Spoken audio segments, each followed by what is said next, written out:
ભાવનગર ગારિયાધાર તાલુકાના સમઢિયાળા ગામમાં ખનીજ માફિયાઓ બેના બેફામ। સમઢિયાળા ગામની શેત્રુંજી નદીમાંથી ખનીજ માફિયાઓ નદીમાંથી ખનીજ ચોરી રહ્યા હોવાનો વિડીયો આવ્યો સામે। શેત્રુંજી નદીમાં ચોરાઈ રહેલ ખનીજ બાબતે અધિકારીને લેખિતમાં ફરિયાદ કરાઈ છતાં કોઈ કાર્યવાહી નહીં કરાઈ હોવાના સરપંચે આક્ષેપ કર્યા હતા। સરપંચ દ્વારા અનેક વખત ડમ્પર લઈને ગામની અંદરથી પસાર થતા ખનીજ માફિયાઓએ ચેતવ્યા છે, પરંતુ આમ છતાં ખનીજ ચોરી બંધ થઈ નથી।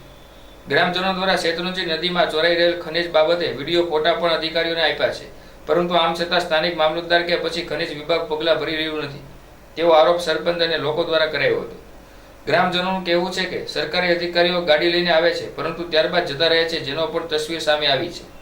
જોકે શેત્રુંજી નદીમાંથી ખનીજ ચોરાય તે કોઈ નવી વાત નથી, અવારનવાર આ પ્રકારના દ્રશ્યો સામે આવતા હોય છે। બોલો સરપંચ માથાભારે વ્યક્તિ ગામમાં ભરેલી ગાડીઓ આગળ નાળા તોડી નાખે, અમારે પાણીની લાઈનો તોડી નાખે, અમને હારતા નથી। એટલે આનો સાહેબ કઈક રસ્તો કરાવો, બંધ કરાવો। નિશાળ આવે છે સરપંચ સાહેબ આપણે ગામની વચ્ચે? હા, નિશાળમાં છોકરા એક વાછડીનો પગ ભાંગી નાખ્યો ગાડી વાળે, અને તમે ના પાડો ત્યાં શું કે છે આ લોકો રેતી ચોરી કરે છે? આપણને હારતા જ નથી, તમે કીધું